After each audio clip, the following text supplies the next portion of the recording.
No caso do ouvido absoluto, retomando um pouco, o que o pessoal diz, né? Esse ouvido praticamente absoluto você desenvolve porque você desenvolve uma perfeição no seu ouvido relativo. A partir do momento que você tem uma referência, te dou uma nota, você consegue imaginar qualquer nota e qualquer acorde, em qualquer tensão. Entendi. E aí começa a fazer as ligações, né? Você faz as ligações. Mas você saiu daquela base, né? Você saiu daquela base. Ponto Agora, de partida. quando a gente, como você disse, quando você começou a aprender isso desde uma tenra idade, aquela base está cada vez mais próxima. Às vezes você pode não se aproximar por comas ali, você falar, eu vou cantar um dó. E às vezes você canta perto do dó, em torno do dó. Quem não tem um ouvido absoluto, talvez tenha dificuldade em cantar o dó perfeito todas as vezes. O lance do ouvido absoluto, onde eu pesquisei, diz o seguinte, na verdade não é uma capacidade musical em si.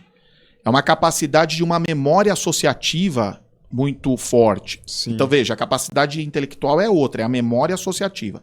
Tanto que as crianças que têm essa memória de maneira exacerbada, a ponto de conseguir... O que essas pessoas conseguem? Elas conseguem tornar concreto algo tão abstrato quanto o som. Sim. Então, ela sempre tem uma referência. Qual é a referência? Só que essa referência não tem nome, como, de repente, aquele que teve uma base para relativizar. Ah, partiu dessa nota, então eu sei todas. Na verdade, eles têm uma posição. Então, se uma criança tem acesso a um piano e ela tem essa facilidade, se você tocar uma tecla e ela fizer tom, ela vai lembrar que aquele tom é daquela tecla. Essa é a associação. E ela liga com aquilo ali. E eu acho que isso é interessante porque eu acho que ela não é, às vezes, só tão visual. E, às vezes, ela cria na cabeça alguma imagem que remete àquele som. São gatilhos, né? Perfeito. Você estava falando isso aí, me veio à memória uma história que você me contou sobre a sua ex-professora Regina e sobre o teste para professor de canto. Você lembra dessa história que você me contou? Como eram os testes e o que ela exigia nesses testes. Eu queria que você falasse um pouco para mim sobre a experiência de estudar com ela. Eu queria que você falasse quem é ela, sobre a experiência de trabalhar com ela e contar exemplos desse tipo de coisa que aconteciam lá. Olha... Eu tive uma experiência meio parecida com o Salier lá do Mozart. Que foi a seguinte. Eu entrei nessa escola já adulto. A gente montou uma banda com os amigos, que era uma banda sem pretensão nenhuma. Que era boa pra caramba, hein? Se for o que eu tô pensando. A Maria Mortal. Maria Mortal.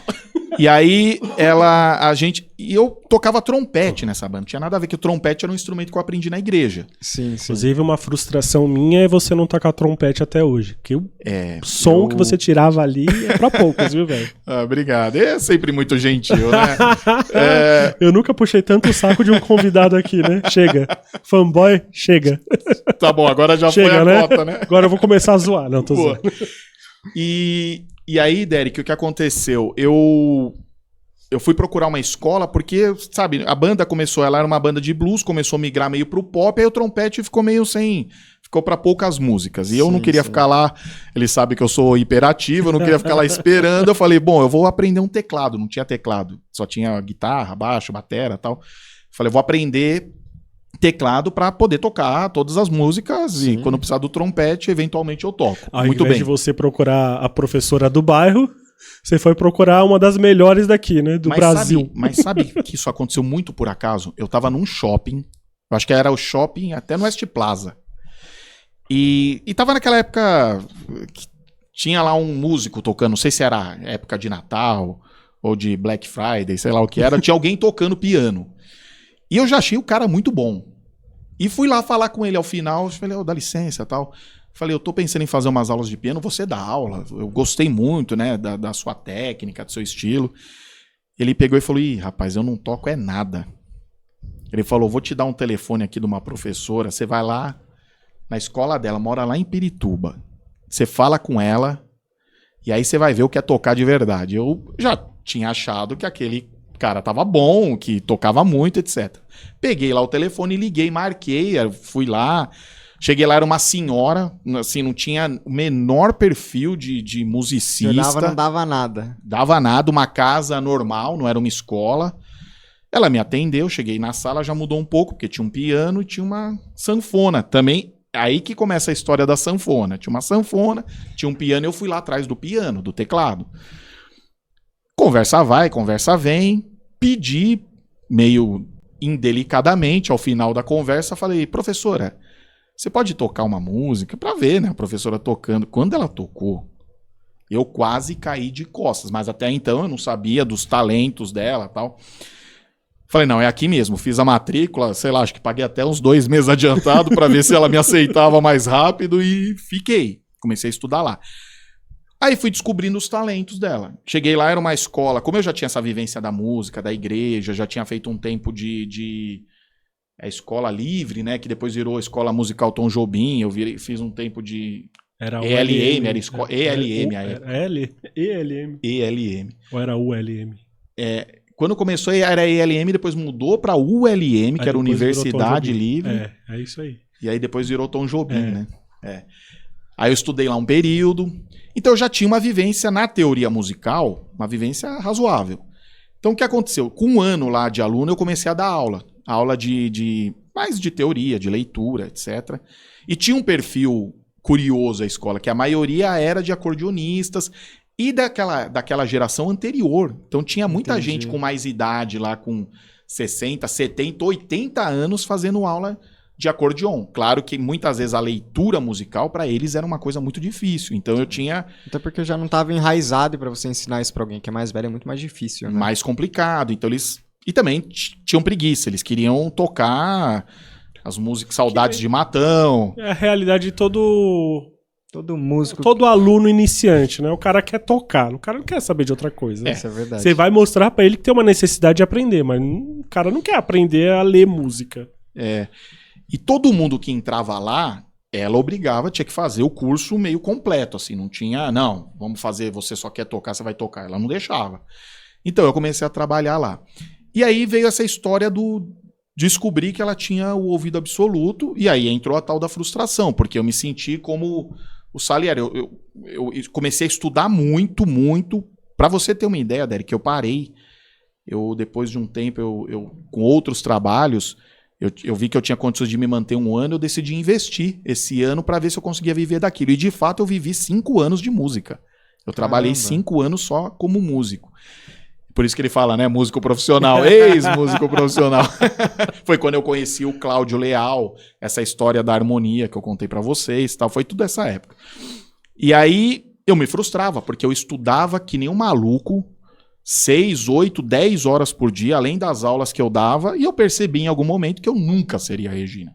Nunca. Aquele talento dela era extraordinário. Sim, era talento além da escola que ela teve, né, cara? Todo o perfil.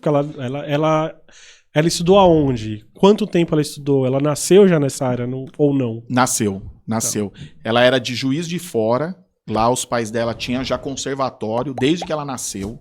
Então ela teve um contato muito forte com a música, a ponto de quando ela foi para a universidade, tão genial que ela foi para fazer bacharelado em piano. E no primeiro ano, todos os professores de piano a contrataram para ter aula com ela, fazer masterclass com ela. Mano, você não tá entendendo, era sem noção. Velho. Você não tá entendendo o nível dessa pessoa, velho. Aula pros professores. Que doideira. E aí eu cheguei a ganhar dinheiro com ela. Por quê? Quando eu tava lá além do trabalho que eu ganhava, claro, mas quando eu tava no Cláudio Leal fazendo esse curso de harmonia, então ele tinha vários cursos. Ele tinha harmonia 1, harmonia 2, reharmonização, arranjo, sei lá, tinha um monte de coisa. Aí eu já tinha feito o harmonia 1 e 2, estava na reharmonização.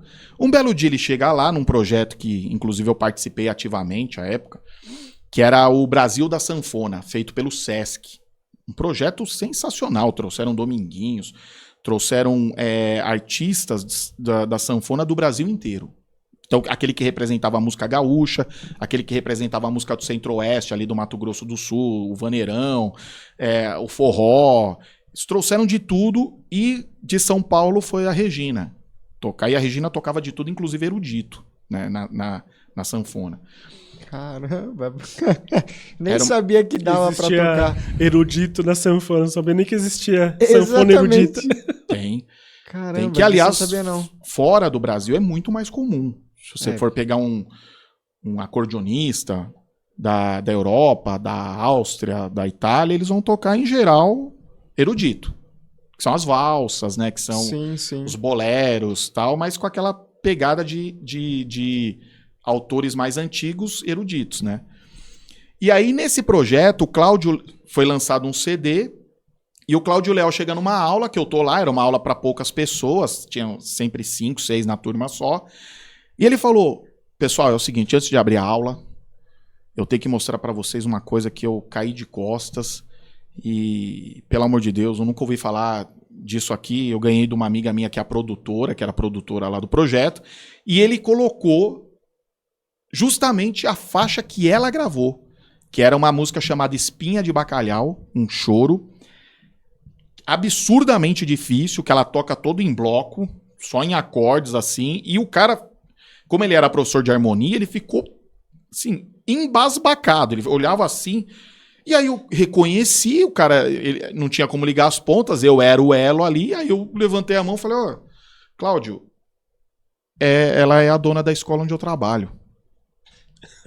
Ele, o quê?